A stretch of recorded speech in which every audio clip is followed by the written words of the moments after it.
ஓம் சாந்தி. 10/6/2025 காலை முரளி. ஓம் சாந்தி. பாப்தாதா மதுபன். பாபா சொல்றாங்க, இனிமையான குழந்தைகளை, நீங்கள் ஸ்ரீமத் படி நடந்து அனைவருக்கும் சுகத்தை கொடுக்க வேண்டும். உயர்வானவராகி பிறரையும் உயர்வானவராக ஆக்குவதற்காக உங்களுக்கு உயர்ந்த வழி கிடைத்திருக்கிறதுன்னு சொல்றாரு. இப்போ நம்ம ஸ்ரீமத் படி நடக்கணும், நடந்து எல்லாருக்கும் சுகத்தை கொடுக்க சொல்றாரு. நம்ம உயர்வானவராக ஆகி எல்லாரையும் உயர்வானவராக ஆக்கிறதுக்கு உயர்ந்த வழி இப்போ பாபாட்ட கிடைக்குது. கேள்வி: இரக்க மனமுள்ள குழந்தைகளின் உள்ளத்தில் என்ன அலை வீசுகிறது? அவர்கள் என்ன செய்ய வேண்டும்? பதில்: இரக்க மனமுள்ள குழந்தைகளின் மனம் நாடுகிறது. நாம் கிராமமாக சென்று சேவை செய்வோம்ட்டு அவங்களுக்கு தோணுது. இன்றைய நாட்களில் பாவம் அவர்கள் துக்கம் நிறைந்தவர்களாக உள்ளனர். இப்போ வெளி உலகமே அப்படிதான் இருக்கு. எல்லாரும் ரொம்ப துக்கத்தில் இருக்கிறாங்க. அவர்களிடம் சென்று மகிழ்ச்சியான செய்தி சொல்வோம். உலகில் தூய்மை, சுகம் மற்றும் அமைதியின் தெய்வீக சுயராஜ்யம் ஸ்தாபனை ஆகி கொண்டிருக்கிறது. இது அதே மகாபாரத சண்டை. அந்த சமயம் தந்தையும் இருந்தார், இப்போது கூட தந்தை வந்துள்ளார் சொல்லி பாபா சொல்றாரு. ஓம் சாந்தி. இனிமேலும் இனிமையான குழந்தைகள் இங்கே அமர்ந்திருக்கிறீங்க என்றால் நாம் ஈஸ்வரிய குழந்தைகள் என கண்டிப்பாக புரிந்து கொள்கிறீர்கள். இப்போ நம்ம இங்கே உட்காந்துருக்குறோம்னா நம்ம புரிஞ்சுக்கிறோம், ஈஸ்வரிய குழந்தைகள்ட்டு கண்டிப்பாக புரிஞ்சுக்கிறோம். மதுபனில் உட்காந்துக்கிறோம்னா நிச்சயமாக தம்மை ஆத்மா என்றே புரிந்து கொள்வீர்கள். சரீரம் இருக்கிறது, அப்போது அதன் மூலம் ஆத்மா கேட்கிறது. இப்போ சரீரம் இருக்குது, இந்த சரீரம் மூலம்தான் ஆத்மா நாம தான் இப்போ கேட்குறோம். தந்தை இந்த சரீரத்தை கடனாக பெற்றிருக்கிறார், அப்போது பேசுகிறார். பாபாவுக்கே இந்த உடம்பு இருக்கிறதுனால தான் அவர் பேசுறாரு. பிரம்மா உடல் இல்லைன்னா அவரால் பேச முடியாது. நாம் ஈஸ்வரிய குழந்தைகள் மற்றும் சம்பிரதாயத்தவர்கள். பிறகு நாம் தெய்வீக சம்பிரதாயத்தவராக ஆக போகிறோம். சொர்க்கத்தின் எஜமானனாக ஆகிறவர்களே தேவதைகள் தான் சொல்லி பாபா சொல்றாரு. நாம் மீண்டும் 5000 வருஷங்களுக்கு முன்பு போல தெய்வீக சுயராஜ்யத்தின் ஸ்தாபனை செய்து கொண்டிருக்கிறோம். பிறகு நாம் தேவதைகள் ஆகிவிடுவோம் சொல்றார் பாபா. இந்த சமயத்தில் முழு உலகம், குறிப்பாக பாரதம் மற்றும் பொதுவாக உலகத்தில் அனைத்து மனிதர்களும் ஒருவர் மற்றவருக்கு துக்கத்தை தான் கொடுக்கறாங்கன்னு சொல்றார். இப்ப எல்லாரும் உலகமே எப்படி இருக்குன்னா, பாரதமா இருந்தாலும் சரி, அது உலகமா பொது உலகத்துல இருந்தாலும் சரி, பொதுவா எல்லாருமே ஒருத்தவங்க மற்றவங்களுக்கு துக்கம் தான் கொடுக்குறாங்க இல்லையா? பேசுற பேச்சுல இருந்து நடத்தையில இருந்து எல்லாமே அடுத்தவங்களுக்கு கஷ்டம் கொடுக்குற மாதிரி தான் இருக்குது எல்லாரும் பண்றது. அவர்களுக்கு சுகதாமமும் உருவாகும் என்பதே தெரியாது. ஆனா வெளியில இருக்கிறவங்களுக்கு சொர்க்கம்னு ஒண்ணு இருக்கும், அங்க எல்லாரும் சுகம் கொடுப்பாங்கன்றது தெரியாது. பரம்பிதா பரமாத்மாவே அனைவரையும் சுகமிக்கவர்களாக, அமைதி நிறைந்தவர்களாக ஆக்கி விடுகிறார். இங்கேயோ வீடுகள் தோறும் ஒருவர் மற்றவருக்கு துக்கம் தான் கொடுக்குறாங்கன்னு சொல்றாரு. முழு உலகிலும் துக்கம் தான் இப்ப இருக்குது. தந்தை நம்மை 21 பிறர்களுக்கு எப்போதும் சுகமிக்கவர்களாக ஆக்குகிறார் என்பதை குழந்தைகளாகி நீங்கள் இப்போது தெரிந்திருக்கிறீங்க. எப்போதிலிருந்து துக்கம் தொடங்கியது, பிறகு எப்போது முடிகிறது என்ற சிந்தனை வேறு யாருடைய புத்தியிலும் இருக்காதுன்றாரு. இப்ப எப்போலேருந்து துக்கம் ஆரம்பிச்சது, அப்புறம் எப்போ முடிய போகுது, இதெல்லாம் யாருக்கும் தெரியாது. இது இப்படிதான் இருக்குமா இல்ல முடிஞ்சிருமான்றது யாருடைய புத்தியிலும் இருக்காது. நாம் ஈஸ்வரிய சம்பிரதாயத்தவராக இருந்தோம் என்பது உங்களுடைய புத்தியில் தான் உள்ளதுன்னு சொல்றார் பாபா. பார்க்க போனால் முழு உலகின் மனிதர்கள் அனைவரும் ஈஸ்வரிய சம்பிரதாயம் தான் சொல்றாரு. இப்ப நம்ம பாபாவுடைய ஆயிருக்கிறோம். ஆனா பார்க்க போனால் முழு உலகமே கடவுளுடைய குழந்தைகள் தானே. ஆத்மாக்கள் எல்லாரும் பரமாத்மாவுடைய குழந்தைகள் தானே. அப்ப எல்லாரும் ஈஸ்வரனுடைய சம்பிரதாயம் தான். அனைவரும் அவரை தான் தந்தை என்று சொல்லி அழைக்கிறாங்க. சிவபாபா நமக்கு ஸ்ரீமத் உயர்ந்த வழியை கொடுத்து கொண்டிருக்கிறார் என இப்போது குழந்தைகள் அறிவார்கள். உயர்ந்ததிலும் உயர்ந்த பகவானுடையது உயர்ந்ததிலும் உயர்ந்த வழியாகும். அதான் ஸ்ரீமத்ன்னு சொல்றாரு. அவருடைய கதி நிலை வழி தனிப்பட்டதுன்னு சொல்றாங்களே, கடவுளோட வழி தனி வழின்ட்டு பாடமும் படுகிறது. சிவபாபாவின் ஸ்ரீமத் நம்மை என்னவாக இருந்து என்னவாக ஆக்கிடுது. அவர் வழியை ஃபாலோ பண்ணனா நம்ம என்னவா இருந்தோம், இப்ப எப்படி இருக்கிறோம். இப்ப முன்னாடி நம்ம வாழ்க்கையில எப்படி இருந்தோம், இப்போ நம்ம இந்த முரளி படிக்கிறோம், அமிர்த வேலை பண்றோம். இப்ப இதெல்லாம் செய்ய செய்ய நம்ம மனசுல எவ்வளவு மாற்றம் வருது. முன்னெல்லாம் ஒரு சின்ன பிரச்சனைனாலும் அதை போட்டு குழப்பிக்கிட்டு உட்காந்துட்டு அழுதுகிட்டு அப்படி இருப்போம். இப்போ பெரிய பெரிய பிரச்சனைலாம் கூட சால்வ் பண்ற அளவுக்கு நமக்கு பாபா சக்தி கொடுக்குறாரு இல்லையா? ரொம்ப அதெல்லாம் புலம்புறது இல்லை, அப்படியே ஈஸியா டேக் இட் ஈஸியா போயிடுறோம். முன்னெல்லாம் அந்த விஷயத்துக்கெல்லாம் கூட நம்ம புலம்புவோம். ஆனா இப்ப பாபா நம்மள உயர்ந்தவரா இப்ப ஆக்கியிருக்கிறாரு. என்னவில இருந்து என்னவாக ஆக்கிடுது. சும்மா கொஞ்ச நாள் நம்ம முரளி கேட்டதுக்கே நம்மளுடைய மனசு இவ்வளவு மாறுதுன்னா, நம்ம ஃபுல்லா கேட்டு கேட்டு மாறணும்னா உண்மையா நம்மள உயர்ந்தவளா மாத்திருவாரு. சொர்க்கத்தின் எஜமானனா ஆக்குறாரு. மற்ற மனிதர்கள் நரகத்தின் எஜமானனாக ஆக்குறாங்க. இப்ப நீங்க வெளி உலகத்துல இருக்கிறவங்களோட பழகுங்களா, அவங்க நம்மள நரகத்தின் பக்கம் அழைச்சிட்டு போயிடுவாங்க. இப்போது நீங்கள் சங்கமத்தில் இருக்கிறீங்க. இது நிச்சயம் அல்லவான்றாரு. நிச்சய புத்தியுள்ளவர்கள் தான் இங்கே வராங்க மற்றும் பாபா நம்மை மீண்டும் சுகதாமத்தின் எஜமானனாக ஆக்குகிறார். நாம் தான் 100% தூய்மையான இல்லற மார்க்கத்தவர்களாக இருந்தோம். இந்த நினைவு நமக்கு வந்துள்ளது. நம்ம தான் சொர்க்கத்துல இருந்தோம், நம்ம தான் தூய்மையான இல்லற மார்க்கம். லட்சுமி நாராயணன் தூய்மையா ஒன்னா வாழ்ந்தாலும் தூய்மையா வாழ்ந்தாங்க இல்லையா, அந்த இல்லற மார்க்கத்தை சேர்ந்தவங்க நாமன்றது இப்ப உங்களுக்கு நினைவு வந்துருச்சு. 84 பிறவிகளின் கணக்கும் உள்ளதல்லவான்றாரு. யார் யார் எத்தனை பிறவிகள் எடுக்கிறாங்க, பிறகு வரக்கூடிய தர்மத்தவர்களின் பிறவிகளும் கொஞ்சமாக தான் இருக்குன்றாரு. ஃபர்ஸ்ட்ல இருந்தே நடிக்கிறவங்க 84 பிறவிகள், அதுக்கப்புறம் முஸ்லீம் கிறிஸ்டின் அவங்களதெல்லாம் கொஞ்சம் கொஞ்சம் பிறவிகள் கம்மியா தான் இருக்குன்றாரு. குழந்தைகளாகிய நீங்கள் நாம் ஈஸ்வரிய சந்ததியினர் என்ற நம்பிக்கையை இப்போது வைக்க வேண்டும். இப்ப நீங்க நம்புங்க, நீங்க நம்மளாம் யாரு ஈஸ்வரனுடைய நேரடிய குழந்தைகள். அனைவரையும் உயர்வானவர்களாக ஆக்குவதற்கு நமக்கு உயர்ந்த வழி கிடைக்கிறதுன்னு சொல்றாரு. இப்ப நம்ம மாறணும். மத்தவங்களையும் நம்ம வெளி உலகத்துக்கு போனாலும் அவங்கள்ட்ட பாபா பத்தி சொல்லி அறிமுகம் கொடுத்து அவங்களையும் மாத்தணும். அவங்க அவங்க பேச்சை கேட்டு நம்ம அவங்கள மாதிரி ஆயிடக்கூடாது. இப்ப எல்லாரையும் நீங்க மாத்தணும், உங்களுக்கு உயர்ந்த வழி கிடைக்குதுன்றாரு. நம்முடைய அதே தந்தை நமக்கு ராஜயோகம் கற்றுக் கொடுக்கிறார்.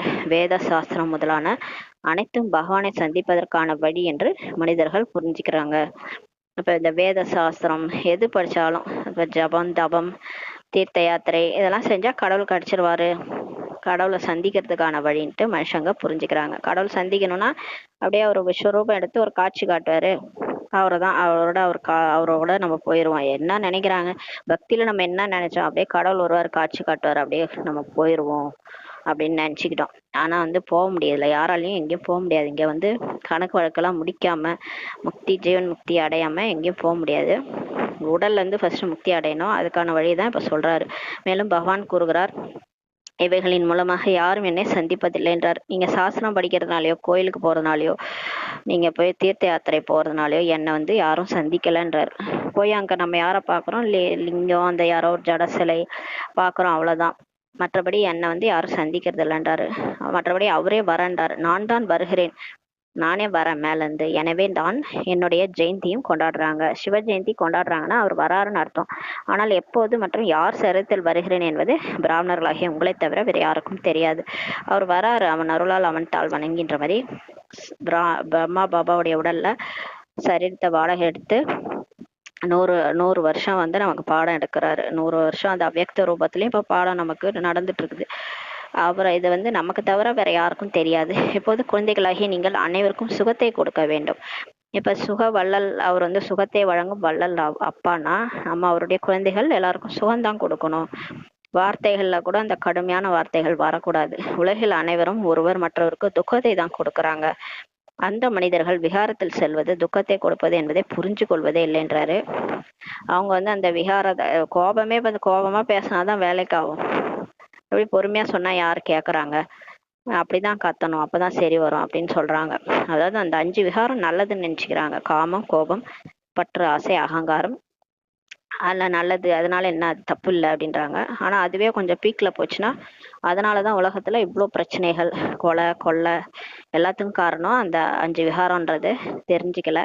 இப்போது நீங்கள் இந்த துக்கத்திலேயே மிகுந்த கடும் துக்கம் என்பதை அறிவீர்கள். ஆனா நமக்கு தெரியுது இல்லையா, நம்ம ரொம்ப சுகத்தை பார்த்துட்டு வந்தவங்க. சொர்க்கத்துல அப்படியே சீன் கூட யாரும் சொல்ல மாட்டாங்க. அந்த மாதிரி ஒரு உலகத்துல நம்ம வாழ்ந்துட்டு வந்தோம். அதனால நமக்கு இத பெரிய துக்கம், இப்ப கடும் துக்கத்துல நம்ம இருக்கிறோன்றது நம்ம கண்டுபிடிச்சிட்டோம். தூய்மையாக இருக்கும் குமாரியை தூய்மையற்றவராக ஆக்குகின்றனர். எங்கேயா அந்த குழந்தைங்க நிம்மதியா ஜாலியா சந்தோஷமா அம்மா வீட்டுல ஜாலியா சிரிச்சு விளையாடுதுங்க, அதுங்களை கொண்டு போய் கல்யாணம் பண்ணி வச்சு அதுங்க தலையில சுமைய சுமத்தி தூய்மையற்றவரா ஆக்கிடுறாங்க இல்லையா. அதெல்லாம் நமக்கு தான் புரியுது. நரகவாசி ஆக்குவதற்காக எவ்வளவு சடங்குகள் செய்யறாங்க. அந்த மேரேஜ்ன்ற பேர்ல கல்யாணன்ற பேர்ல அவ்வளோ சடங்குகள் பண்ணி அந்த குழந்தைகளை கொண்டு போய் படுகுழியில தள்ளிடுறாங்க. இங்கேயோ அப்படிப்பட்ட உபத்திரவம் செய்யும் விஷயம் எதுவுமே இல்லைன்றாரு. இங்கெல்லாம் அந்த சொர்க்கத்துலலாம் அப்படி கிடையாது, எந்த உபத்திரவம் செய்யும் விஷயம்லாம் கிடையாது. நீங்கள் மிகவும் அமைதியாக அமர்ந்திருக்கிறீங்க. இப்ப நம்ம இங்க பாபா சொல்றாரு, மதுபன்ல அந்த மாதிரி விஷயம், உபத்திரம் செய்யற விஷயம், சடங்குகள், சம்பிரதாயம்லாம் எதுவும் கிடையாது. இங்க இங்க மிகவும் அமைதியாக நாங்க அமர்ந்திருக்கிறோம். அனைவரும் குஷியாக இருக்கிறீங்க, எந்த கவலையும் இல்லை.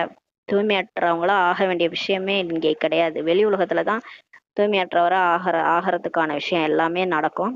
இங்க நம்ம மதுபன்ல வந்துட்டோம்னா நம்ம குஷியா இருக்கிறீங்கன்றாரு. முழு உலகையும் சதா சுகமிக்கவராக நீங்க ஆக்குகிறீங்க. உங்களுடைய மதிப்பு சிவசக்திகளின் ரூபத்தில் இருக்கிறதுன்றாரு. உங்களுக்கு முன்னால் லட்சுமி நாராயணனுடைய மதிப்பு ஒன்றுமே இல்லைன்னு சொல்லி பாபா சொல்றாரு. இப்ப நம்ம பிராமணர்களாகி பாபாவுக்கு ஹெல்ப் பண்றோம்ல, சிவசக்தி சுரூபமா இருக்கிறோம். இந்த அம்மன் கோயில்லாம் இருக்கு, அதெல்லாம் சிவசக்தி சுரூபம் தான். இப்ப நமக்கு முன்னாடி அந்த சொர்க்கத்துல வாழ்ந்த லட்சுமி நாராயணனுடைய மதிப்பு கூட ஒன்றுமே இல்லைன்றாரு. சிவசக்திகளின் பெயர் தான் புகழ் வாய்ந்ததாக உள்ளது. பாரத மாதா கி ஜெயன்றாங்கன்னா இப்பதான் நம்மளுடைய புகழ் பாடப்பட்டிருக்குது. கடவுளுக்கு நம்ம வந்து ஹெல்ப் பண்றோம் இல்லையா, தந்தை எப்படி சேவை செய்தாரோ அனைவரையும் தூய்மையாக்கி சதா சுகம் மிக்கவராக ஆக்கினார். அப்படி நீங்கள் கூட தந்தைக்கு உதவியாளராக ஆகியுள்ளீர்கள்னு சொல்லி பாபா சொல்றார். ஏதோ ஒரு சென்டர்ல ஏதோ ஒரு ஃபங்க்ஷன்ல ஒரு சிஸ்டர் போனாங்களாம். அப்ப அங்க வந்து சீஃப் கெஸ்டா வந்தவர், நீங்க என்ன செய்றீங்கன்னு கேட்டதுக்கு நாங்க கடவுளுக்கே ஹெல்ப் பண்ணிட்டு இருக்கிறோம்னு சொன்னாங்களாம். அப்ப சொல்லும் போது அவர் சொன்னாராம், நாங்களே வந்து நாங்க வந்து கடவுளை நாங்க கூப்பிடுறோம் எங்களுக்கு ஹெல்ப் பண்ணுங்கன்ட்டு, நீங்க கடவுளுக்கே போய் ஹெல்ப் பண்றீங்களா அப்படின்னு சொல்லி கேட்டார். அப்பேற்பட்ட இன்ஸ்டிடியூஷனா என்னன்னு சொல்லுங்க, நான் வந்து பாக்குறேன், நான் கண்டிப்பா வரேன்னு சொல்லி அந்த சீஃப் கெஸ்ட் சொன்னாராம். வந்து பார்த்துட்டு அப்புறம் ஒத்துக்கிட்டாராம். ஆமா ஆமா உண்மைதான், நீங்க வந்து கடவுளுக்கே தான் ஹெல்ப் பண்றீங்க அப்படின்னு சொல்லிட்டு. அந்த மாதிரி இப்ப வந்து கடவுள் உலகத்தையே சதா சுகம் மிக்கவரை ஆக்குறாரு, அவருக்கு நம்ம ஹெல்ப் பண்றோம் இல்லையா. அப்ப நம்ம சிவசக்தி ரூபமா இருக்கிறீங்கன்னா அந்த லட்சுமி நாராயணனோட உயர்ந்தவர்கள் நீங்கன்னு சொல்றாரு. ஆகையால் சக்திகள் பாரத மாதாக்களாகிய உங்களுக்கு மகிமை உள்ளதுன்னு சொல்றாரு. இந்த லட்சுமி நாராயணர் ராஜா ராணி மற்றும் பிரஜைகள் அனைவரும் சொர்க்கவாசிகளா இருந்தாங்க. அது பெரிய விஷயமா என்னன்றாரு. சொர்க்கத்துல போயிட்டு மாட மாளிகையில தங்க மாளிகையில ஜாலியா உட்காந்து வாழறதுல என்ன பெரிய விஷயம், அது எல்லாம் கிடைச்சிருது, அந்த பிராப்தியை அனுபவிக்கிறோம் அவ்வளவுதான். ஆனா இங்க வந்து கடவுளுக்கே ஹெல்ப் பண்றது எவ்வளவு பெரிய விஷயம்ன்றாரு. இந்த தூய்மையற்ற உலகத்துல நம்ம ஒரு பக்கமா தூய்மையாகிட்டு எல்லா கஷ்டத்தையும் பொறுத்துக்கிட்டு தாமரை மலர் மாதிரி வீட்டுல இருந்துக்கிட்டு கடவுளுக்கு ஹெல்ப் பண்றோம் பாருங்க, இதுதான் நம்மளுடைய உதவி, கடவுளுக்கே உதவியாளரா இருக்கிறோன்றார். அவர்கள் சொர்க்கவாசிகளாக இருப்பது போல இங்குள்ள ராஜா ராணி அனைவரும் நரகவாசிகள்னு சொல்றாரு. அப்படிப்பட்ட நரகவாசிகளை நீங்கள் சொர்க்கவாசிகளாக ஆக்குகிறீங்க. இப்ப எல்லாரையும் நம்ம போயிட்டு ஞானத்தை சொல்லி எல்லாருக்கும் துக்கத்தை நீக்கி சுகத்தை கொடுத்து சொர்க்கவாசிகளா இங்கேயே நம்ம வந்து ஆக்குறோம் இல்லையா. இங்கேயே அவங்க வாழ்க்கையை வந்து வாழ்க்கையில இருக்கிற சோகத்தை நீக்கி துக்கத்தை நீக்கி சுகமா ஆக்குறோம் இல்லையா. மனிதர்களுக்கு எதுவுமே தெரியாதுன்றாரு. முற்றிலும் துச்ச புத்தி உள்ளவர்களா இருக்கிறாங்க, என்னென்னவெல்லாம் செய்து கொண்டிருக்கிறாங்கன்னு சொல்லி பாபா சொல்றாரு. எவ்வளவு சண்டைகள் முதலானவை உள்ளன. இப்ப வீட்டுக்கு வீடு சண்டை, நாட்டுக்கு நாடு சண்டை, அனைத்து விஷயங்களிலுமே துக்கமே துக்கம் நிறைந்தவர்களாக இருக்கிறாங்கன்றாரு. யாருக்குமே எதுலையுமே ஒரு திருப்தியே கிடையாது இல்லையா. வாழ்க்கையிலே வந்து ஒரு திருப்தி இல்லாம வாழ்ந்துட்டு இருக்கிறாங்க, துக்கமே துக்கமா இருக்கிறாங்க. சத்தியுகத்தில் அனைத்து சூழ்நிலையுமே சுகமே சுகமாக தான் இருக்கும்னு சொல்லி பாபா சொல்றாரு. ஆனா சொர்க்கத்துல அப்படி இருக்காது, எல்லாருமே சந்தோஷமா இருப்பாங்க. எல்லா விஷயத்திலயும் எல்லா சூழ்நிலையும் சுகமே சுகம்தான் அங்க இருக்கும். இப்போது அனைவருக்கும் சுகத்தை கொடுப்பதற்காகத்தான் பாபா உயர்ந்த வழியை நமக்கு கொடுக்கிறார். ஸ்ரீமத் பகவானுடைய மகா வாக்கியம் என்று பாடம் செய்யறாங்க. ஸ்ரீமத் மனிதருடைய வாக்கியமே அல்ல, ஸ்ரீமத் சொன்னது கடவுள் தான், அது வந்து மனிதருடைய வாக்கியமே அல்ல. காமம் மகாசத்ருன்னு சொல்றாருன்னா அவர் யாரா இருக்கும்? எந்த சன்னியாசியும் சொல்லல, எந்த மனிதர்களும் சொல்லல, யாருமே சொல்லல. ஆனா இந்த வார்த்தையை சொல்றாருன்னா அது யாரா இருக்கும்? அவர் எவ்வளவு தைரியம் தான் இதை சொல்லுவாரு. இந்த இப்ப உலகத்துல இந்த வார்த்தையை சொல்றதுக்கு யாருக்கு தைரியம் இருக்கும்? அப்ப கடவுள் தானே காம மகாசத்ருன்னு சொல்றவரு ஸ்ரீமத் கொடுக்குறாரு. இந்த கீதையில இருக்குது, கிருஷ்ணர் சொன்னதா சொல்லியிருக்கிறாங்க. ஆனா அதை சொல்றதுக்கு இங்க கிருஷ்ணர் இல்லையே. கிருஷ்ணர் இந்த காம இருக்கிற இடத்துல கிருஷ்ணர் வந்து சொல்லவே இல்லையே. அப்ப இப்ப யார் சொல்லிட்டு இருக்கிறாங்க? சிவன் வந்து சொல்லிட்டு இருக்காருன்னா அவர் கடவுள் தானே. அப்ப பிரம்மா உடல்ல வந்துட்டு கடவுள் தான் சொல்லிட்டு இருக்கிறாரு. ஸ்ரீமத் வந்து மனிதருடைய வாக்கியமே அல்லன்றாரு. சத்தியுகத்தில் தேவதைகளுக்கு வழி கொடுக்க வேண்டிய அவசியமே இல்லை. சொர்க்கத்துல கிருஷ்ணர் ஒன்றும் அங்க கிளாஸ் எடுக்க வேண்டிய அவசியமே இல்லை. அவங்க எல்லாருமே ஏற்கனவே நல்லா படிச்சு தேவதையாகி தான் வந்திருக்கிறாங்க இல்லையா. அவங்களுக்கு வந்து கிளாஸ் எடுக்க வேண்டிய அவசியமே இல்லை. அங்க யாருக்கும் வழி கொடுக்க வேண்டிய அவசியமே இல்லை. இங்கே உங்களுக்கு ஸ்ரீமத் கிடைக்கிறதுன்றாரு. இங்கதான் மனுஷங்களா இருக்கிறோம், மனுஷன் வந்து தேவதை ஆகிறதுக்காக நமக்கு ஸ்ரீமத் கிடைக்கிறது. தந்தையுடன் கூட நீங்களும் சிவசக்திகள் என பாடப்படுறீங்க. நம்ம பாபா கூட சேர்ந்து சிவனுடைய சக்திகள் என்று பாடப்படுறோம். இப்போது மீண்டும் அந்த நடிப்பு நடைமுறையில் நடந்து கொண்டிருக்கிறதுன்னு சொல்றாரு. இப்ப நம்ம பாபா கூட சேர்ந்து நடிக்கிற நடிப்பு நடைமுறையில் நடந்து கொண்டிருக்கிறது. இப்போது தந்தை கூறுகிறார், குழந்தைகளாகிய நீங்கள் மனம் சொல் செயலால் அனைவருக்கும் சுகம்தான் கொடுக்க வேண்டும்ன்றார். இப்ப நம்ம பாபா மாதிரியே எண்ணம் சொல் செயலால யாருக்குமே துக்கம் கொடுக்கூடாது, எல்லாருக்கும் சுகம்தான் கொடுக்கணும். அனைவருக்கும் சுகதாமத்தின் வழியை தான் காட்ட வேண்டும், சொர்க்கத்துக்கான வழியை காட்டணும். உங்கள் தொழிலை எதுதான் சொல்லி பாபா சொல்றாரு. சரீர நிர்வாகத்திற்காக ஆண்கள் தொழில் செய்யத்தான் வேண்டும். இப்போ ஆண்கள்னா அவங்க வேலைக்கு போவாங்க, ஏன்னா சரீரத்தை வீட்டில் இருக்கிறவங்கள பார்த்துக்கணும், சாப்பாடு சமைக்கணும்னா சம்பாதிக்கணும், அதுக்காக அவங்க வேலைக்கு போகிறாங்க. மாலை நேரத்தில் தேவதைகள் ஊர்வலமாக வெளியில் வருகின்றனர் என சொல்கிறாங்க. இப்போ மாலை நேரத்தில் பார்த்தீங்கன்னா அந்த கோயிலில் அந்த அம்மன் ஊர்வலம் வருவாங்கன்னு சொல்லுவாங்க, வீதி உலா வருவாங்க. இப்போது தேவதைகள் இங்கே எங்கேருந்து வந்தனர் சொல்லி கேட்குறார் பாபா. இப்போ இங்கே தேவதைகளே கிடையாது கலியுகத்தில், எங்கெங்கேருந்து வந்தாங்க. ஆனால் இந்த சமயத்தை சுத்தமானது என்ற சொல்கிறாங்க. அந்த மாலை நேரம் இருக்குல்ல, மாலை நேரம் சுத்தமானதுன்னு சொல்கிறாங்க. இந்த சமயத்தில் அனைவருக்கும் ஓய்வும் கிடைக்கிறது. மாலை நேரம் தான் ரெஸ்ட் இல்லையா, வேலைக்கு போயிட்டு வரவங்களும் அப்போ தான் ரெஸ்ட் எடுக்கிறாங்க. குழந்தைகளாகி நீங்கள் நடந்து சுற்றியபடி எழுந்து அமர்ந்தபடி நினைவு செய்ய வேண்டும்.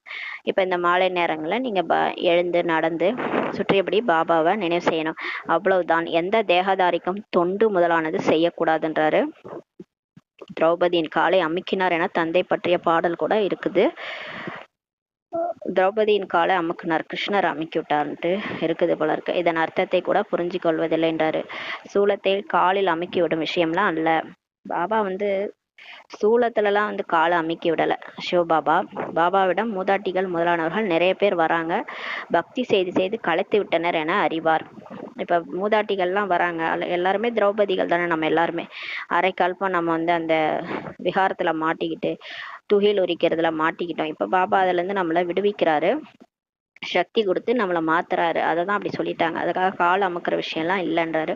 பாபாவிடம் மூதாட்டிகள் வயசான மாத்தாஸ் வராங்க, நிறைய பேர் வராங்க, பக்தி பண்ணி பண்ணி கழிச்சு போயிட்டாங்கன்ட்டு பாபாவுக்கு தெரியும்.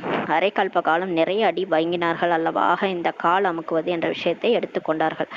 அவங்க டயர்ட் ஆயிட்டாங்கன்றதுக்காக அந்த மாதிரி கால் அமுக்குனாருன்ட்டு சொல்லிட்டாங்க. இப்போது கிருஷ்ணர் எப்படி காலை அமுக்குவார், நன்றாக இருக்குமா? நீங்கள் கிருஷ்ணரை கால் அமுக்க வைப்பீர்களான்னு சொல்லி கேட்கிறாரு. கிருஷ்ணரை பார்க்கும்போதே அவர்கள் பிரமித்து போவார்கள், அவரிடம் மிகவும் ஈர்ப்புத்தன்மை இருக்கும்னு சொல்றாரு. சரி, கிருஷ்ணரே நேரில் வராரு, நம்ம என்ன நான் ரொம்ப டயர்ட் ஆயிட்டேன், உன்னை பக்தி பண்ணி பண்ணி நான் டயர்ட் ஆயிட்டேன், என் காலம் அம்மிக்கு விடன்னு நம்ம கேட்போமா? நம்ம கேட்க மாட்டோம். அவர் அழகுல மயங்கிருவோம் இல்லையா, அவரை பார்த்து பிரமித்து போயிடுவோம், ஏன்னா அவர்கிட்ட ஒரு ஈர்ப்பு இருக்கும்னு சொல்றாரு. கிருஷ்ணர்னா அப்படியே சிவனுக்கு சமம் தான், பாப் சமான் அவர் தான் கிருஷ்ணரு. அவர் நேர்லயே வந்தாருன்னா என்ன பண்ணுவோம், நம்ம அப்படியே ஈர்ப்பு தான், அவர் மேல நமக்கு ஈர்ப்பு தான் வரும். கிருஷ்ணரை தவிர வேறு எந்த விஷயமும் புத்தியில் இருப்பதில்லை. அவர்தான் அனைவரும் விட தேஜோமயமானவர், பிரகாசமானவர் சொல்றார் பாபா. குழந்தையாகிய கிருஷ்ணர் பிறகு முரளி வகுப்பு நடத்தினார் என்றால் விஷயமே பொருத்தமானதாக இல்லைன்னு சொல்றாரு. இங்கே நீங்கள் சிவபாபாவை எப்படி சந்திப்பீர்கள்? குழந்தைகளாக நீங்கள் பேச வேண்டியிருக்கிறது. சிவபாபாவை நினைவு செய்து பிறகு இவரிடம் வாருங்கள் என்று. இப்ப நம்ம பேசணும், பேசிதான் மத்தவங்க புரிய வைக்கணும். பாபாவை நினைச்சிட்டு அப்புறமா மதுபனுக்கு வாங்க, பாபா சந்திங்கன்னு சொல்ல வேண்டியது நம்ம இருக்கும்.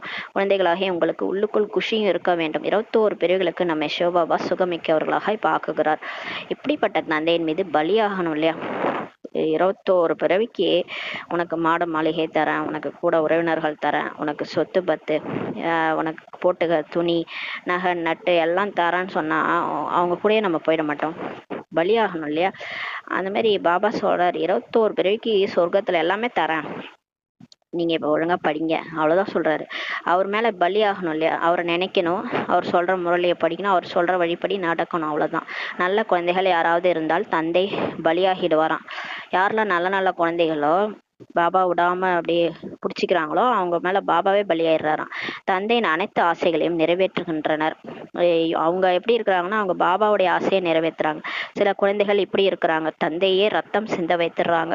அதாவது இந்த வெளி உலகத்துல சொல்றாரு போல, சில குழந்தைகள் அப்பாவனுடைய ஆசையை நிறைவேற்றுறாங்க, சில குழந்தைகள் அப்பாவையே ரத்தம் சிந்த வச்சிடறாங்க. இங்கேயும் நீங்கள் மிகவும் அன்பானவர்களாக ஆக வேண்டும் சொல்லி பாபா சொல்றாரு. இங்க நம்ம அன்பானவர்களா ஆகணும், யாருக்கும் துக்கம் கொடுக்க கூடாது. இரக்க மனமுள்ள குழந்தைகளுக்கு நாம் கிராமமாக சென்று சேவை செய்வோம் என்று மனம் விரும்புது. இன்றைய நாளில் பாவம் அவர்கள் மிகவும் துக்கமுற்றவர்களாக இருக்கிறாங்க. கிராமத்துல இருக்கிறவங்களாம், அதாவது எல்லாருக்குமே கவலை, நாளைக்கு என்ன பண்றது, சாப்பாட்டுக்கு என்ன பண்றது, எப்படி சம்பாதிக்கிறது, அந்த மாதிரிலாம் நிறைய பிரச்சனைகள், கவலையில, துக்கத்துல இருக்கிறாங்க. அவங்களுக்கு போயிட்டு நம்ம வந்து கிராம கிராமமா சேவை செய்யணும்ட்டு விரும்புது. அவரிடம் சென்று குஷி நிறைந்த செய்தியை சொல்லுங்கள். உலகில் தூய்மை, சுகம், அமைதி நிறைந்த தெய்வீக சுயராஜ்யம் இப்போது ஸ்தாபனை ஆகி கொண்டிருக்கிறது. இது அதே மகாபாரத சண்டை ஆகும் சொல்லுங்க. அந்த சமயத்தில் தந்தையும் இருந்தார். மகாபாரத போர் நடக்கும்போது தந்தையும் இருந்தார். இப்போதும் கூட தந்தை வந்து விட்டுள்ளார். பரம்பிதா பரமாத்மா வந்துட்டாருன்னு சொல்லுங்க. பாபா நம்மை புருஷோத்தமர்களாக ஆக்கி கொண்டிருக்கிறார் என நீங்கள் அறிவீர்கள். நமக்கு தெரியும் பாபா நம்மள ஆத்மாவை உத்தமமா ஆக்கிட்டு இருக்கிறாரு. இது புருஷோத்தம சங்கமயுகமே ஆகுன்றாரு. நாம் எப்படி உத்தம புருஷர்களாக ஆகிறோம் என்பதை குழந்தைகளாகி நீங்கள் தான் அறிவீர்கள். உங்களுடைய நோக்கம் என்ன என உங்களிடம் கேட்கிறாங்க. இப்ப நம்மள வெளியில போனா அவங்களுக்கு புரிய மாட்டுது இல்லையா? இது என்ன இயக்கம், இதுல என்ன செஞ்சிட்டு இருக்கிறாங்க, ஏன் ஒயிட் ட்ரெஸ் போட்டிருக்கிறோம், ஏன் பேட்ச் குத்திருக்கோம், நம்மளோட நோக்கம் தான் என்னன்னு சொல்லி அவங்களுக்கு புரியாது. நம்மள்ட்ட கேட்குறாங்க. நம்ம சொல்லணும், மனிதர்ல இருந்து தேவதைகளாக ஆக வேண்டும் என சொல்லுங்கள் சொல்றாரு. ஏன்னா இப்ப பக்திலாம் வேற. பக்தியில போனீங்கன்னா அப்படியே கோயிலுக்கு போவோம், சாமி கும்பிடுவோம், வந்துடும். அந்த சாமி யாரோ நம்ம யாரோன்ட்டு. ஆனா அந்த கோயில்ல இருக்கிற அந்த அந்த பூஜைக்குரிய சொரூபம் மாதிரி ஆகணும்ன்றாரு. இது வந்து டிஃப்ரெண்டா இருக்கு இல்லையா? இது ஞானம், அது பக்தி. அதனால மனுஷன் வந்து தேவதைகளா ஆகணும் அது அப்படின்னு சொல்லுங்க. அதுதான் எங்களுடைய நோக்கம், குறிக்கோள்னு சொல்லுங்க. தேவதைகள் என்றாலே புகழ் வாய்ந்தவர்கள்னு சொல்றார் பாபா. தேவதைகளின் பக்தர்களுக்கு புரிய வையுங்கள் என பாபா சொல்றார். தேவதைகள் எல்லாருக்கும் தெரியும். லட்சுமி, நாராயணன், முருகர், இவங்க எல்லாருமே தேவதைகள். அவங்க எல்லாருமே புகழ் வாய்ந்தவர்கள்ன்ட்டு தெரியும். ராமர், சீதைலாம் அவங்கெல்லாம் யாருன்ட்டு அந்த தேவதைகளின் பக்தர்களுக்கு புரிய வைங்கள்ட்டு பாபா சொல்றார். இப்ப லட்சுமி நாராயணனுடைய பக்தர்கள், சிவனுடைய பக்தர்கள், இவங்களுக்கெல்லாம் போய் புரிய வச்சுன்னா புரிஞ்சுக்குவாங்கன்னு சொல்றாரு. பிறகு தேவதைகளுடையது பக்தியும் கூட நீங்கள் தான் முதலாக சிவனுடையதை தொடங்குனீங்க. ஃபர்ஸ்ட் நம்ம தான் பக்தி தொடங்கணும். துவாபரயுகத்து முதல்ல லிங்க வடிவுல சிவனை பூஜை செஞ்சோம். பிறகு தேவதைகளுடையது லட்சுமி நாராயணனுடைய பூஜை செஞ்சோம். ஆக முதலாக சிவபாபாவின் பக்தர்களுக்கு புரிய வைக்க வேண்டும். ஃபர்ஸ்ட் சிவன் கோயிலுக்கு போங்க. அங்க நிறைய சிவன் பக்தர்கள் வருவாங்க. அவங்க எல்லாம் சிவனை அப்பா அப்பான்னு உருகி பக்தராகி சாமி கும்பிடுவாங்க.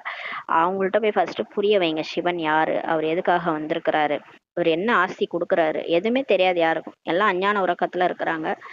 சிவன் யாரு, சிவன் படி அளக்குறாரு, பாறை இழக்கிற தேரை கூட படி அளக்குறாருன்றாங்க. அப்பேற்பட்டவர் என்ன படி அளக்குறாரு?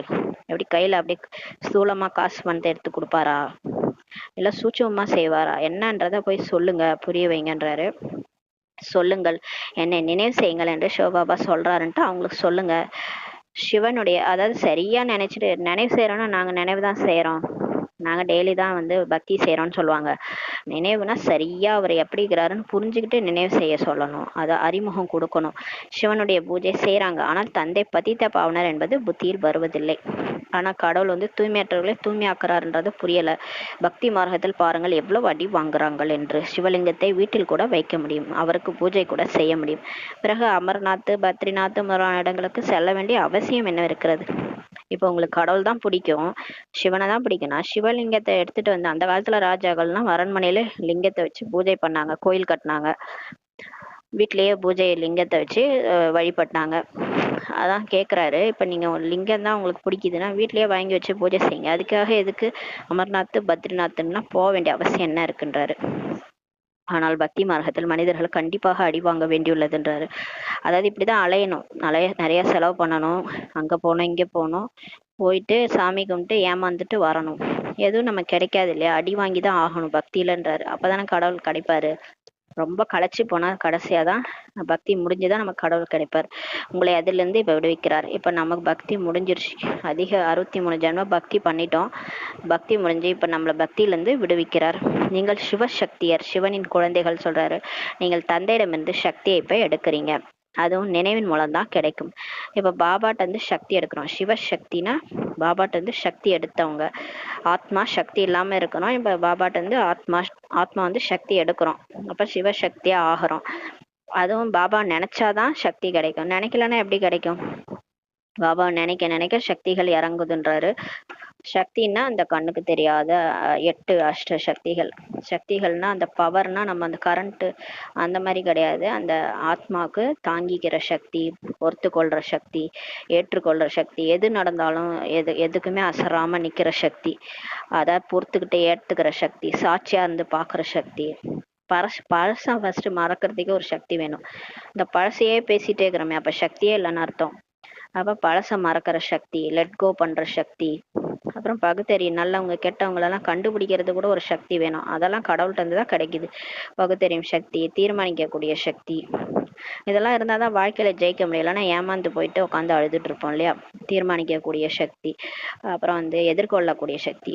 யாராவது நம்மள மாயா வருது, யாராவது ஒரு தவறான பார்வையோட பாக்குறாங்க, அப்ப நம்ம எப்படியா நம்ம அவங்களோட சேர்ந்து போயிட முடியுமா? போக முடியாது இல்லையா. எதிர்கொள்ளணும். அப்ப மாயாவை எதிர்கொள்ளக்கூடிய சக்தி.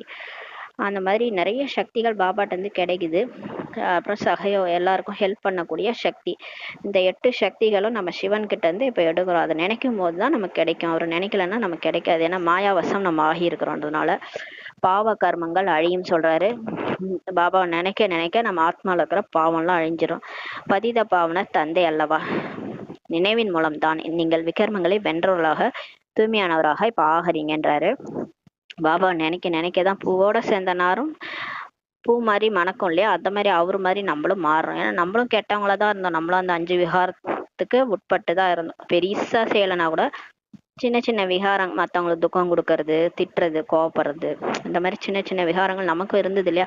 இப்ப அதெல்லாம் மாறுது. ஏன்னா பாபா நினைக்க நினைக்க மாறுறோம். இப்ப நம்ம விகர்மங்களை வென்றவர்களாக தூய்மையானவராக ஆகிறீங்கன்றாரு.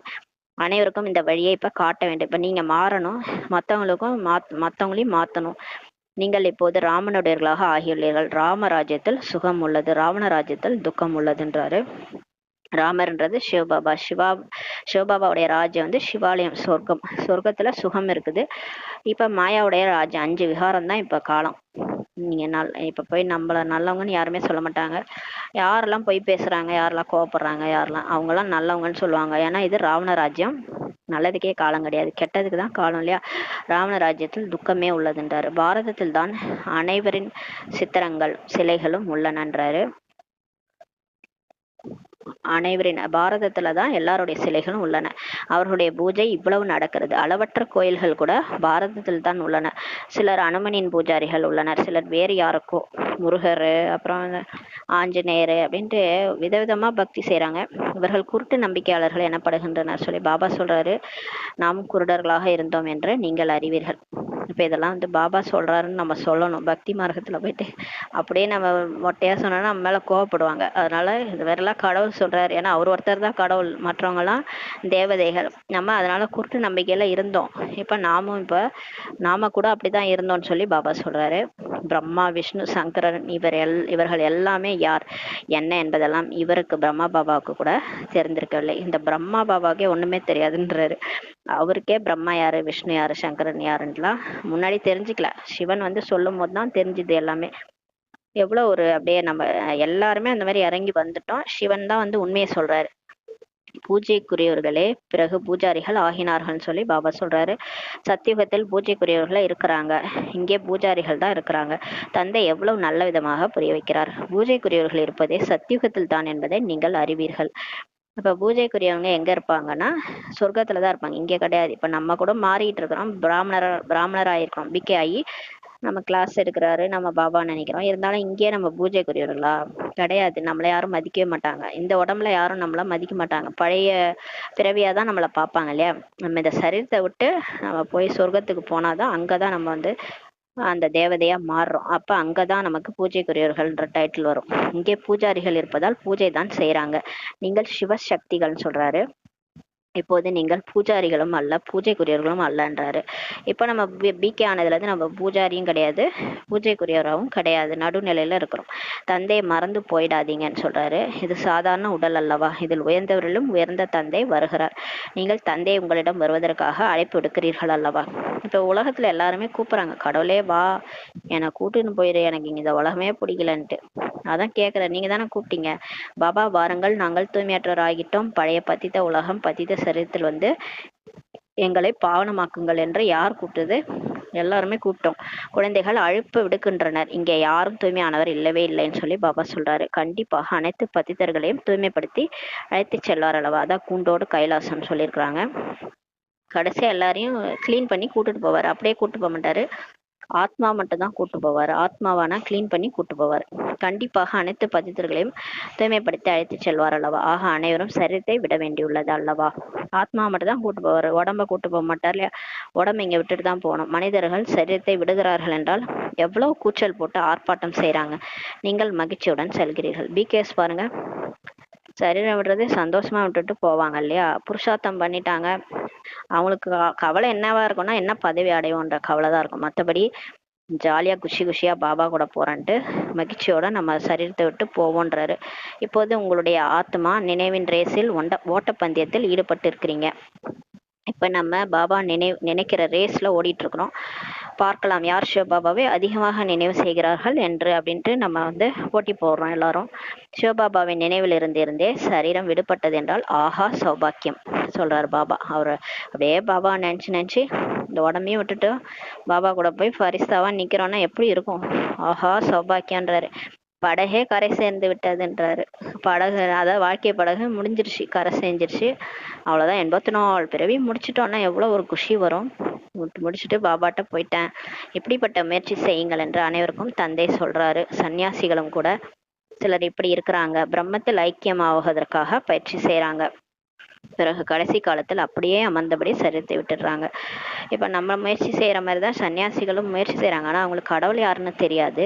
அதனால பிரம்மத்தை நினைவு செய்யறாங்க. பிரம்மத்தில் ஐக்கியம் ஆவறதுக்காக பயிற்சி செய்யறாங்க.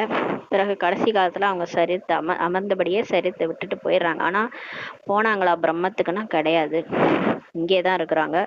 அவங்க சரீரம் விட்ட இடம் மட்டும் அமைதியா ஆயிடுது. அதனாலதான் நம்ம சித்தர் சமாதிக்கெல்லாம் போனோம்னா ஒரு அமைதியா இருக்கும். ஏன்னா ஆத்மா சரீரத்தை விடும்போது அமைதியா, ஏன்னா பிரம்மத்தை நினைச்சு அமைதியில சரீரம் விட்டுறதுனால அந்த இடத்துல அந்த அமைதி நிலவுறதுன்றாரு. பிரம்மன்றது சாந்தி தாமம், சாந்தி தாமன்றது அமைதி. அதனால அவங்களுக்கு அமைதி கிடைச்சிடுது. சுகத்தின் நாட்கள் பிறகு வரும்ன்றாரு.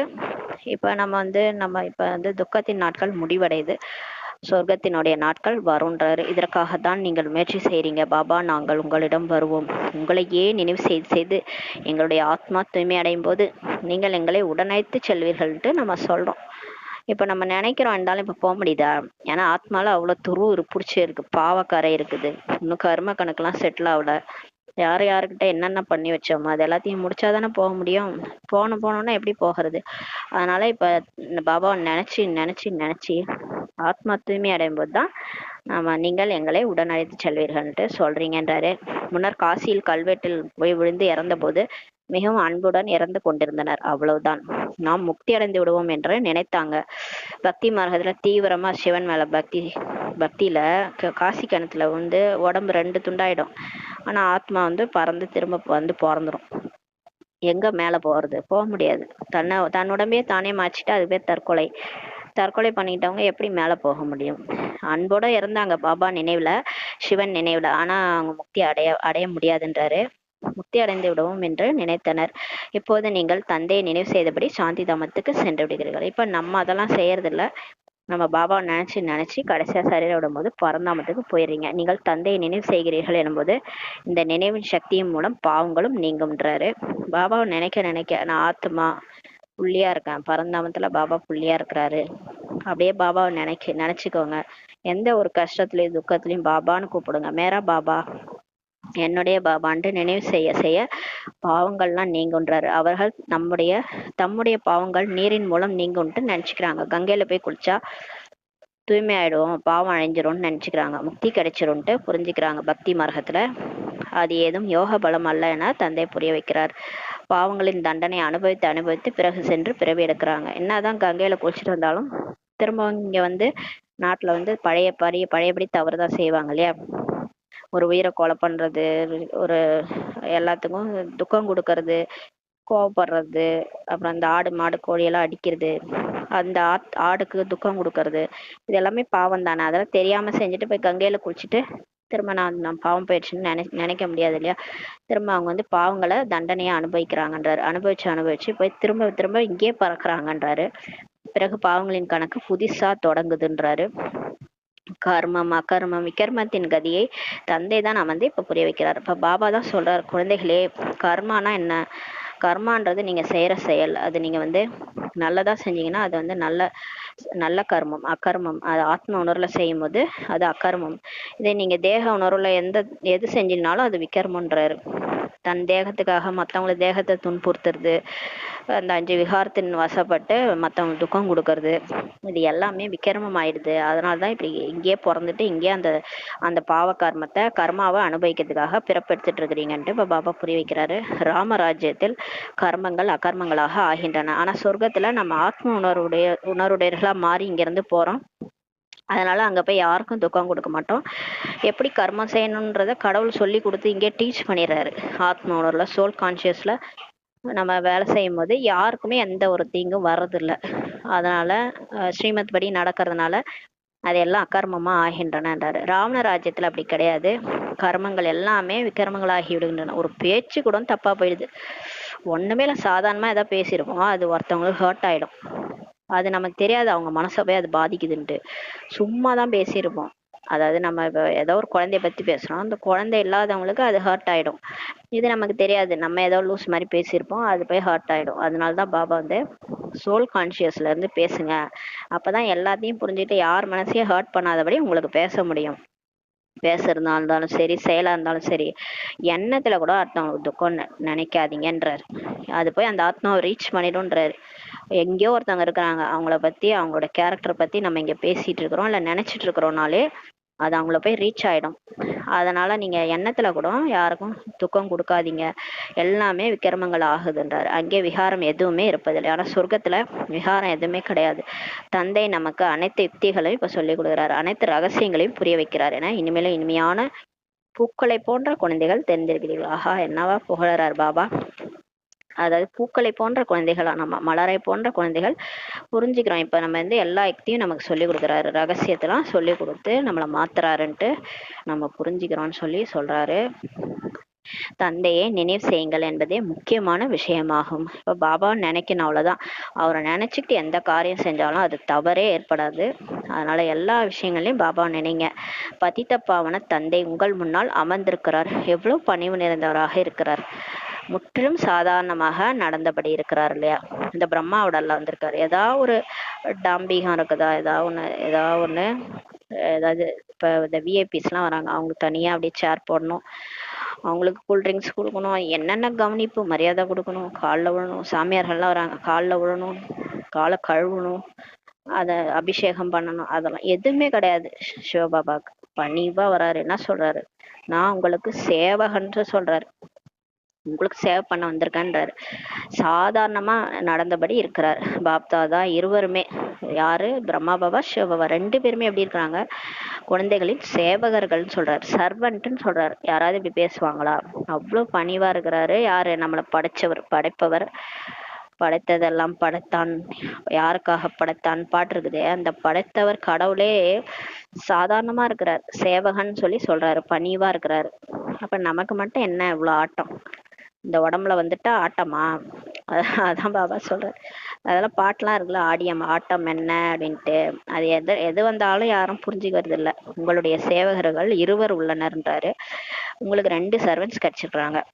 உயர்ந்ததிலும் உயர்ந்த சிவபாபா ஒருத்தவர், பிறகு பிரஜாபிதா பிரம்மா, 2 பேருமே சர்வன்ட்னு சொல்றாரு. பாருங்க எப்பேற்பட்ட ஆளுங்க அவங்க 2 பேரும். ஆனா அவங்க 2 பேரும் நமக்கு சர்வன்ட்ஸ்ன்னு சொல்றாரு. அந்த மனிதர்கள் திருமூர்த்தி பிரம்மா என சொல்லிடுறாங்க, அர்த்தத்தையே புரிஞ்சுக்கிறது இல்ல.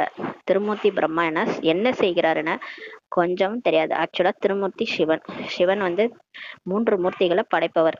பிரம்மா, விஷ்ணு, சங்கரர் தான் திருமூர்த்தி. அதை படைக்கிறது சிவன் தானே, திருமூர்த்தி சிவன் தானே சொல்லணும். ஆனா அவங்க பக்தியில என்னதான் குழப்புறாங்க, எல்லாத்தையும் குழப்பி வச்சிட்ட மாதிரி இதையும் குழப்பிட்டாங்க. திருமூர்த்தி பிரம்மான்ட்டு சொல்லிட்டாங்கன்னு சொல்லி பாபா சொல்றாரு. மீனிங்கே தெரிஞ்சுக்காமலே சொல்லிட்டாங்க. பிரம்மா மூலமா படைப்பு, விஷ்ணு மூலமா பாலனை, சிவன் மூலம் சங்கரர் மூலமா விநாசம், செய்பவர் எல்லாம் வந்து காடு வந்து ஜென்ரேட்டர், ஆப்ரேட்டர், டெஸ்ட்ரக்டர்னு சொல்லுவாங்க. அவரு தான் வந்து சிவன். இது வந்து யாருக்கும் தெரியாது. நல்லது. இனிமையான காணாமல் போய் கண்டெடுக்கப்பட்ட செல்ல குழந்தைகளுக்கு தாயும் தந்தையுமான பாப்தாதாவின் அன்பு நினைவுகளும் காலை வணக்கம். ஆன்மீக குழந்தைகளுக்கு ஆன்மீக தாய் தந்தை நமஸ்காரம். நாம் ஆன்மீக குழந்தைகள் ஆன்மீக தாய் தந்தைக்கு நமஸ்காரம். தாரணைக்கான முக்கிய சாரம். ஃபர்ஸ்ட் பாயிண்ட், நாம் ஈஸ்வரிய வாரிசுகள், நாம் உயர்ந்த வழிப்படி நடக்க வேண்டும் என்ற நிச்சயத்தில் எப்போதும் இருக்க வேண்டும். அனைவருக்கும் சுகத்திற்கான வழியை தான் காட்ட வேண்டும் சொல்றாரு. 2வது பாயிண்ட், நல்ல குழந்தைகளாகி தந்தை மீது இப்ப பலியாகணும். தந்தையின் அனைத்து ஆசைகளையும் நிறைவேற்ற வேண்டும். பாப்தாதா பணிவு மிக்கவராகவும் அகங்காரமற்றவராகவும் இருப்பது போல தந்தைக்கு சமமாக ஆக வேண்டும். வரதானம், சுய முன்னேற்றம் மூலம் சேவையில் முன்னேற்றம் செய்து கொண்டிருக்கக்கூடிய உண்மையான சேவாதாரி ஆவீர்களாக அப்படின்ட்டு வரதானம் கொடுக்குறாரு. பட் தன்னுடைய முன்னேற்றம், நீங்களும் முன்னேறுங்க. நீங்க முன்னேற முன்னேற சேவையிலும் முன்னேற்றம் வரும். சேவையிலும் முன்னேற்றம் செய்து கொண்டிருக்கக்கூடிய உண்மையான சேவாதாரி ஆக அப்படின்ற வரதானம் கொடுக்குறாரு. சுய முன்னேற்றம் சேவையில் முன்னேற்றத்துக்கான விசேஷ ஆதாரமாகும். இப்ப நம்ம மாறினா தானே நம்ம சேவையை செய்ய முடியும். நம்ம எதையுமே ஃபாலோ பண்ணலாம். நம்ம போய் மற்றவங்க சொன்னா யார் கேட்பாங்க? அப்ப நீங்க மாறுங்க. சுய முன்னேற்றம் அடைஞ்சாதான் சேவையில முன்னேற்றத்திற்கான விசேஷ ஆதாரமாகுன்றாரு. சுய முன்னேற்றம் குறைவாக இருக்கிறது என்றால் சேவையும் குறைவாக தான் இருக்குன்றாரு. எவர் ஒருவருக்கும் வாயால் அறிமுகம் கொடுப்பது மட்டுமே சேவை கிடையாது. மற்றவங்களுக்கு ஞானத்தை வாயால சொல்லிட்டா அது மட்டும் சேவை கிடையாது. ஆனால் ஒவ்வொரு செயல் மூலமாக சிறந்த செயல் புரிவதற்கான தூண்டுதல் கொடுப்பது கூட சேவையாகுன்றாரு. இப்ப நம்ம செஞ்சு அதை பார்த்து மற்றவங்க செய்யணுமோ அதுவே தூண்டுதல் கொடுப்பது மாதிரி, அது கூட சேவைன்றாரு. யார் மனம் சொல் செயலில் எப்போதும் சேவையில் மும்முரமாக இருக்கிறாங்களோ, எண்ணத்திலையும் மனசா சேவையும் செய்வாங்க, வார்த்தையிலையும் சேவை செய்வாங்க, செயல்லையும் செஞ்சு காட்டுவாங்க, கர்மனா சேவை செய்வாங்க. பிரம்மா பாபா சாணி தான் தட்டிட்டு இருப்பாராம், சாணி கூட உருட்டுவாரு. அதெல்லாம் பார்க்க மாட்டாரு. நான் கிருஷ்ணராக போறேன், நான் போய் சாணி உருட்டணுமா? அப்படிலாம் கிடையாது. சாணி தான் ஊட்டிட்டு இருப்பாரு. ஆனாலும் அவரை பார்த்தா அந்த ஸ்திதி ஹையஸ்டா இருக்கும். அவரை பார்த்தாலே எல்லாரும் கிருஷ்ணரோட காட்சி கிடைக்கும். அது மாதிரி மனசா சேவையும் செய்யணும், வார்த்தையாலையும் சேவை செய்யணும், செயல்களிலும் எப்போதும் சேவையில் மும்முரமாக இருக்கிறாங்களோ அவர்களுக்கு சேவை மூலமாக சிறந்த பாக்கியத்தின் அனுபவம் ஏற்படுகிறதுன்றாரு. எவ்வளவு சேவை செய்கிறார்களோ அவ்வளவு சுயம் தாங்களும் முன்னேறுகிறாங்க. எவ்வளவுக்கு எவ்வளவு நம்ம சேவை செய்யறோமோ அவ்வளோக்கு அவ்வளோ நம்மளும் முன்னேறோம், மற்றவங்களையும் முன்னேற்றோன்றாரு. தங்களது சிறந்த செயல்கள் மூலமாக சேவை செய்பவர்கள் எப்போதும் பிரத்யட்ச கண்கூடான பலனை அடைந்து கொண்டே இருப்பார்கள்ன்றாரு. யார் வார்த்தையால சொல்றதை விட செயல்கள் மூலமாக சேவை செய்யறாங்களோ, சிறந்த செயல்கள் மூலமா சேவை செய்யறாங்களோ அவங்க கண்கூடான பலனை அடைந்து கொண்டே இருப்பார்கள்னு சொல்றாரு. ஸ்லோகன், தந்தைக்கு சமீபத்தில் வர வேண்டும் என்றால் யோசிப்பது, பேசுவது மற்றும் செய்வது மூன்றையும் சமமானதாக ஆக்குங்கள். இதையும் ரொம்ப நாளா சொல்லிட்டே இருக்கிறாரு. பிரம்மா பாபா சமனுக்கு ஆகணும்னு சொல்லியிருக்காரு. இன்னைக்கு தந்தைக்கு சமீபத்தில் சொல்லியிருக்காரு. இப்ப சமீபத்தில் பாப் சமான் ஆகணும்னா யோசிக்கிறது, பேசுறது, செய்யறது மூணும் ஒன்னா இருக்கணும். அவன் ஒண்ணு நினைப்போம், ஆனா பேசுறது வேற ஒன்னா பேசுவோம். செய்யறது பாத்தீங்கன்னா அதுல பாதிதான் செய்வோமே. சொல்றது என்னமோ சொல்லுவோம், நான் இத்தனை மணிக்கு எழுந்திருப்பேன், இத்தனை மணிக்கு செய்வேன், இங்க போவேன் அங்க போவேன்ட்டு நல்லா வாயாலதான் நம்ம வடை சுடுவோம். ஆனா எதையும் செய்ய மாட்டோம் இல்லையா? அதனால பாபா சொல்றாரு, யோசிக்கிறது, பேசுறது, செய்யறது மூணுமே சமமா இருக்கணும். அப்படி இருந்தாதான் பாப் சமான் ஆக முடியும், பிரம்மா பாபா சமான் ஆக முடியும். ஏன்னா பிரம்மா பாபா என்ன யோசிக்கிறாரோ அதான் பேசுவாராம், என்ன பேசுவாரோ அதுதான் செய்வாராம். மாறியே இருக்காதான் அவருக்கு. அத பேசுறது ஒண்ணு, எண்ணத்துல ஒண்ணு, அப்படி இருக்கவே இருக்காதான். எல்லாமே மூணுமே ஒன்னா இருக்கும்னு சொல்றாரு. அவ்யக்த இஷாரா, ஆத்மீக நிலைத்திருப்பதற்கான அபியாசம் செய்யுங்கள். உள்முக நோக்குள்ளவர் ஆகுங்கள். ஒருமுக நிலையின் ஆதாரம் அகநோக்குத்தன்மை ஆகும். உள்முகமாக இருக்கும்போது சூட்சும சக்திகளின் லீலைகளை அனுபவம் செய்வீங்க. நீங்க உங்களை நீங்களே நோட் பண்ணிட்டே இருக்கும்போது நிறைய சக்திகள் சூட்சும சக்திகள் உங்களுக்குள்ளார வரும். அதோடைய லீலைகளை அனுபவம் செய்வீங்க. ஆத்மீக ஸ்திதியில் இருந்து ஆத்மாக்களை அழைப்பது, ஆத்மாக்களுடன் ஆன்மீக உரையாடல் நிகழ்த்துவது, ஆத்மாக்களின் சம்ஸ்கார சுபாவங்களை மாற்றம் செய்வது, தந்தையுடன் ஆத்மாக்களின் தொடர்பை இணைக்கச் செய்வது, அப்பேற்பட்ட ஆன்மீக நிலையின் அனுபவம் உங்களுக்கு ஏற்படும். நீங்க உள்நோக்கு முகமா இருந்து உங்களை நீங்களே செக் பண்ணிட்டு நீங்க மாறி நீங்க ஆத்ம ஸ்திதியில இருக்கும்போது உங்களால நிறைய ஆத்மாக்களை அழைக்க முடியும். வாங்க வாங்க வாங்க, பாபா கூப்பிடுறாரு, வாங்க சென்டருக்கு வாங்கன்ட்டு இங்க இருந்துகிட்டே நம்மளால ஆத்மாக்களை அழைக்க முடியும். ஆத்மாக்களோட பேசவும் முடியும்ன்றாரு. இங்க நம்ம இருப்போம், அவங்க எங்கேயோ இருப்பாங்க, யுஎஸ்ஏல கூட இருக்கலாம், அவங்க வெளிநாட்டுல கூட இருக்கலாம், அவங்களோட நீங்க உங்களால பேச முடியும்ன்றாரு. யார் அந்த உள்நோக்கு முகமா இருக்கிறாங்களோ அவங்கதான் அந்த மாதிரி செய்ய முடியும். ஆன்மீக உரையாடல் பண்ண முடியும். அவங்களுடைய எங்கேயோ இருக்கிறவங்களுடைய சம்ஸ்கார சுபாவங்களை கூட உங்களால மாத்த முடியும்ன்றாரு. யாரு உள்நோக்கு முகமா இருக்கிறாங்களோ அவங்களால அதை செய்ய முடியும். தந்தையுடன் ஆத்மாக்களின் தொடர்பை இணைக்க செய்வது, இப்பேற்பட்ட அந்த ஆன்மீக நிலையின் அனுபவம் எப்ப ஏற்படும்னா உள்முகமாக இருக்கும்போது தான் இந்த சக்திகள்லாம் உங்களுக்கு வரும்னு சொல்றாரு. ஓம் சாந்தி. ஓம் சாந்தி. நன்றி பாபா, நன்றி ராமா, நன்றி பரிவாரம். ஓம் சாந்தி.